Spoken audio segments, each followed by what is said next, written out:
All right, guys, this is Crazy Kev here, and I'm here with UFC fighter Eryk Anders. Eryk, how you doing? Hey, what's going on, brother? Not much, not much. Now, Eryk, we were just talking a little bit. You got your grappling event coming up on Friday. Talk to us a little bit more about that matchup, man. Yeah, I don't know much about the guy that I'm the grappling. Is just jujitsu, you know what I'm saying? So there's not really a whole lot of homework in their game plan or strategy or whatever. Just go out there and do what I do and try to take him down and get his neck. Let's go. Now, with that being said, when you're training for these CFFC events, do you do anything different in the gym, or are you focusing strictly on grappling?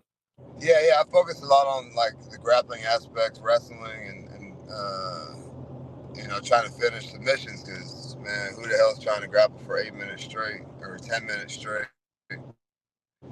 Yeah. So yeah, I've been doing a lot of no-gi, a lot of straight jiu-jitsu, straight grappling because you do MMA, you just have to get to like a good position or whatever, and then you can just throw punches.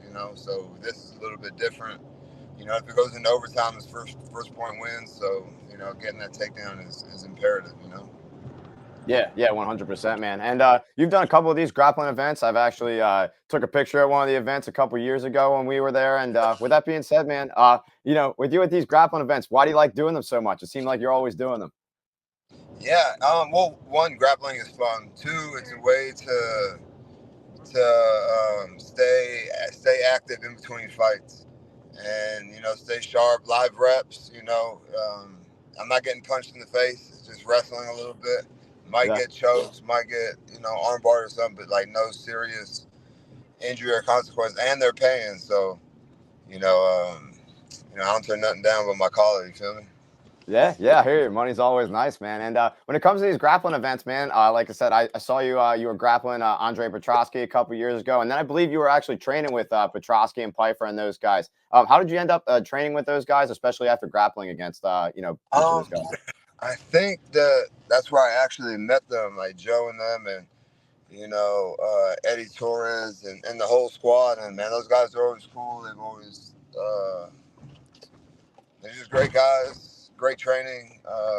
John Marquez is a great coach. Jonathan Webb is a great coach. So it's just good training, high level training partners, and just a different vibe, a different look, and just way to get more experience. So.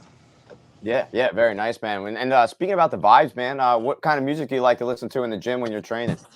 I listen to a little bit of everything. A lot of house music, rap music, hip hop. Stuff that kind of gets you up and get you going. Nice, nice. Now, with that being said, man, when it comes to just like your fighting career in general, too, I believe you mentioned you only wanted a couple more fights, and then you're looking to hang it up. Do you happen to have like a potential name on who you would like for your retirement matchup? Oh, I was actually talking to Brennan Allen the other day. Yeah, He was my first fight or my last fight before the UFC, and just kind of shooting the shit, talking trash with him. And said that he would be my retirement fight. So. But I think that's just a joke. Dude. He's like number 6. I'm not even ranked, so I don't see him. One, him accepting that fight. Like, why would he? And two, the UFC is not gonna run that. So I don't care, to be honest. Just I got 3 more, so whatever names come across that paper, we're in there. let's go. Now, when it comes to that being said, man, a lot of these fighters they end up retiring, then coming back. Do you think once you're all done, you think you're going to be able to hang it up for good? Man, the best you're gonna get out of me is boxing a YouTuber and grappling matches. Yeah. Yeah. I don't ever desire to like cut weight again. I don't. I'm not gonna train as hard as I train now. Um, I want to be fat, dumb, and happy. Yeah, no, that sounds like a good plan, man. And obviously, I got my Eagles shirt on. Do you happen to watch any football at all? Obviously, being from Alabama and playing for them, do you watch any football as well? Yeah, I watch the Eagles a lot because they have a bunch of the Bama guys on the squad. So Yeah, man. yeah, I rock with the Eagles. Yeah, good. That's a team to root for, man. That's for sure. And with that being said, man, how do you think of the Eagles squad this year? What do you think they're going to do this year? I really didn't pay too much attention to who they drafted or whatnot. But I know their defense is nice. They have a lot of offensive weapons. I don't know if Julio Jones is still there. They have a bunch of Bama guys, so I think when you have a bunch of guys that come from that culture and that winning tradition, it helps the team. The rest of the team feeds off of that. Yeah, yeah, Especially you 100%. have guys who played together in college, like Devontae Smith and Jalen Hurts. That was his quarterback for a little bit.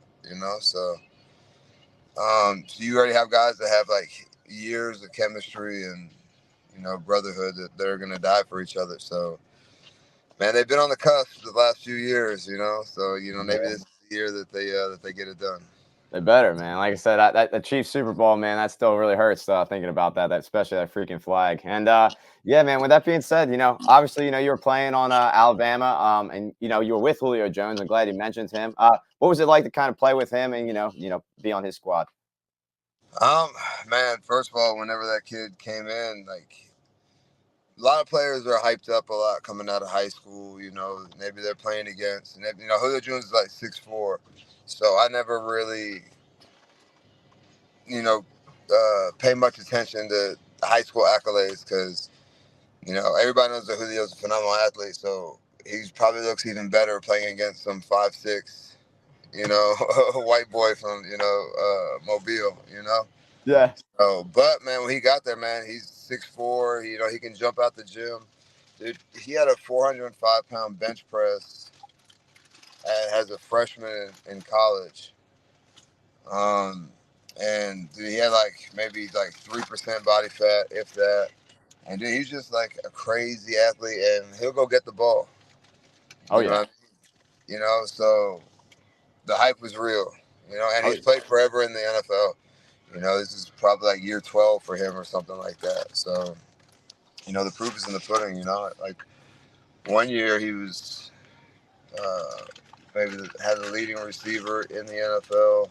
He had a hell of a career in Atlanta alone, let alone all the other teams that he's been on now. But you can't.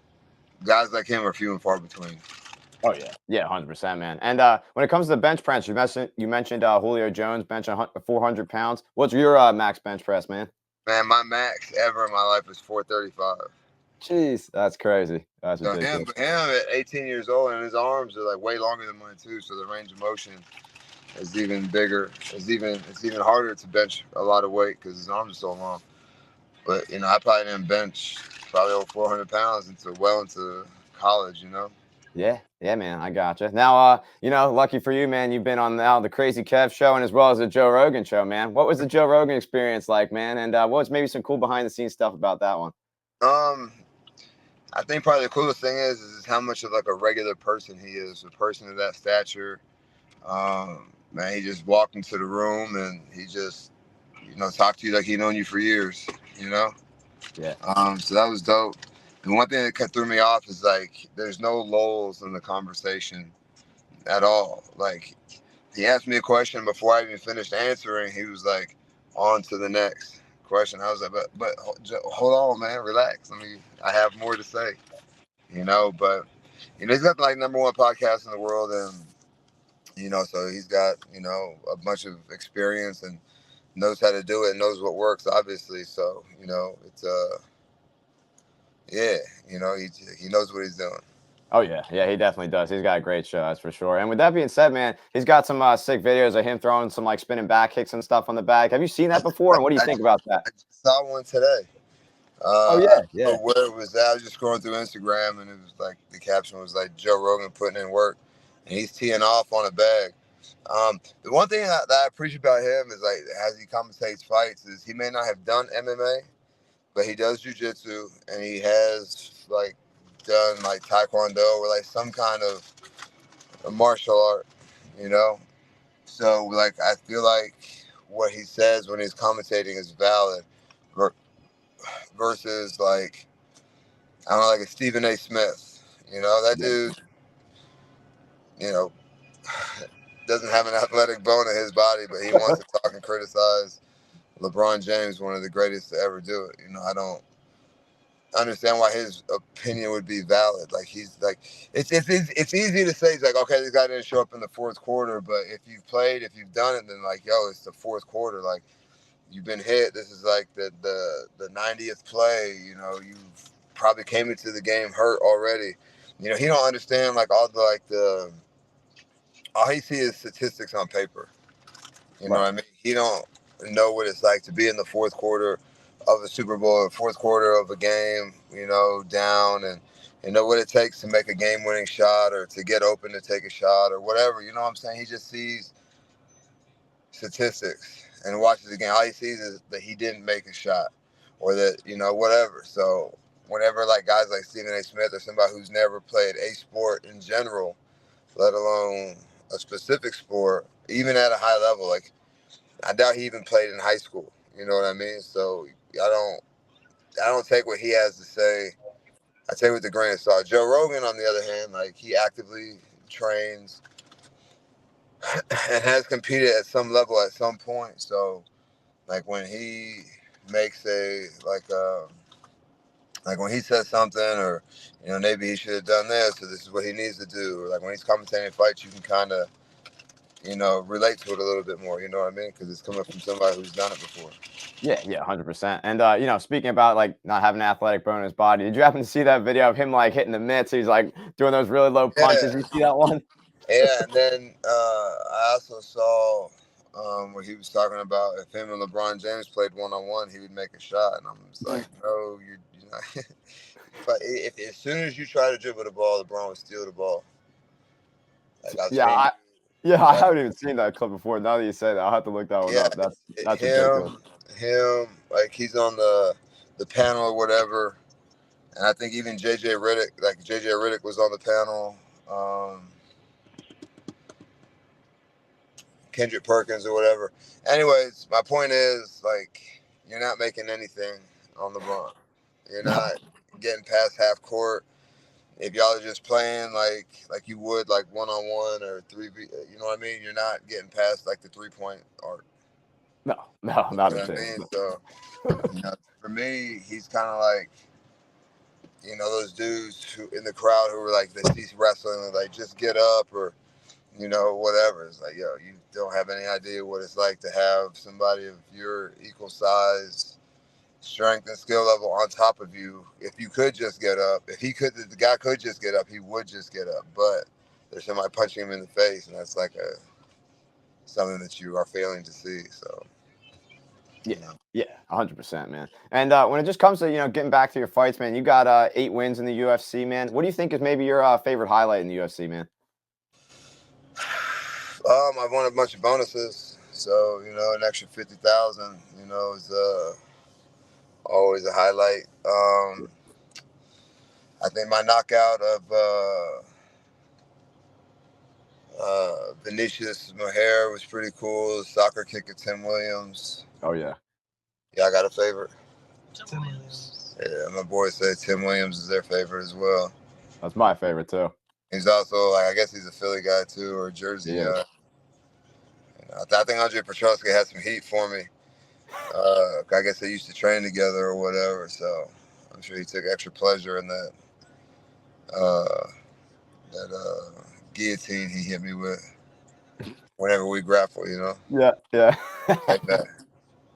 Yeah. No, man, that makes sense. Yeah, like I said, that Tim Williams knockout was definitely sick. That's definitely the one that stands out to me. And you know, man, when you're getting those big wins, man, what do you like to do after the wins and what do you like to eat? Man, you know, I stay like super disciplined and regimented during training camp, so you know, I splurge a lot. You know, but to be honest, after a fight, like it's really hard to like eat or sleep. You know, it's just kind of like a feeling of relief. You know, it's like a mental stress, like going into a fight as well as a physical stress as well. Um, I just, you know, have a sense of relief. But you know, I go grab a beer, take a couple shots, you know, hit the club, and you know, let loose a little bit because you know you have like you're excited, like you just won, like you have all the endorphins and chemicals in your brain pumping. So yeah, you know, I like to get out and be amongst people and enjoy myself. You know. There you go. There you go. What's your go-to beer, man? I drink anything except that IPA bullshit. I think anybody who drinks IPAs, they're just pretentious and just like kind of like a beer snob. Like that shit doesn't taste good. Yeah. like stop acting like that. Shit's gross. Yeah, I got you, man. And man, with that being said too, you also fought Lyoto Machida, and with me being a Taekwondo instructor, what was it like to kind of prepare for a guy like that and his style? Um, South Carolina, where Wonder Boy trains, ain't so far from here. So I went up there for a few days, trained with him a little bit, just to like. But obviously, at that time, like Wonder Boy was like in his prime, so it's a little bit different. They're not the same, but kind of similar. But it was just like good to go up there and get a look and see it. A few times before I actually went and fought him, because it's a really difficult style to emulate. To have somebody replicate if they don't have that hip dexterity or that kind of like movement and motion. So yeah, Wonder Boy helped me out a pretty good bit for that fight. Nice, nice. Now, throughout your career, obviously playing with Alabama, and then obviously through all your different fighting in your career, what do you think is maybe the best advice you might have ever gotten so far in your career, whether it was football or maybe even MMA as well? Just show up. I think it's a rigorous sport. Like yeah, there's times and you get burnt out sometimes, but man, the game is constantly evolving, and if you take too long a time off or whatever, the game will pass you by. That's why I just tell all the young guys, like, yo, I don't care how you feel. Like, you can come in and, drill. You can go slow. You can have a high intensity, low intensity or whatever. But I think you should, like, stay active, keep showing up. Even if you're hurt, you can watch everybody else in the gym train, and it'll kind of like keep you out of that like depressive mind state. Because you know what I'm saying, when you get hurt, like you can't exercise or whatever, you can't do what you love, so it kind of sucks. But if you go around and be around and observe and watch, maybe when you come back, it's like, yo, when I was hurt and I was watching this guy do that, now I can try to add that and add it to my game. So hurt or not, I always like try to show up and do something, and if I can't do, then I'll watch and observe. Yeah, yeah, very nice. That makes sense. And man, with when it comes to me, I'm a Taekwondo instructor, like I mentioned. I've been teaching for 6 years now, training for 19 years. I just kind of love martial arts and love what I do. And with that being said, man, with all the different guys I have in my gym, what advice do you give to them to keep coming into the gym and to keep on getting better and better every day? Yeah, that's exactly it. Hone your crafts, train your craft. It's really hard to do that at home. And just like anything anybody has ever done that is successful, there's stuff and distractions and things like that. You know, um, Women, men, boyfriends, girlfriends, husband, wives, life, kids. Oh, this seems more appealing to go train to go have a beer at the bar. Well, you don't get to do that. You're in training camp. You can do that after the fight. So um, I think it's those who are able to like ignore those distractions and keep showing up and get better every day. Those are the ones that rise to the top. Yeah, yeah, 100%. I definitely think that's some pretty solid advice, man. And with that being said, man, it's been awesome talking to you. What's maybe a final message out there for the fans going to be watching this video? Tune in Friday night. I'm sure you'll see a hell of a grappling match and other grappling matches as well. Fury does a really good job of putting on great matchups that people like to watch. They're all action packed. They're not just guard pullers, and people are really like going for finishes and submissions and stuff. So if you like grappling, if you like wrestling, if you like jiu-jitsu, tune in Friday night. And I think the main event's going to be a good one. Two big, solid, guys, uh, wrestling type styles. So I don't think you'll see any guard pulling in there. So it should be a good night. Yeah, yeah, man. And like I said, I'm going to be there live. Looking forward to it. And, if you're going to be around after the match, I would love to try to catch up with you live. And again, man, thank you so much for taking the time out of your busy day to come on my show and talk to me. And like I said, looking forward to seeing you compete live on Friday. And best of luck, my man. I appreciate it. Let's go have a drink after the match. Let's go. All right, man. Sounds good. Thank you so much, man. Enjoy the rest of your day. Take care.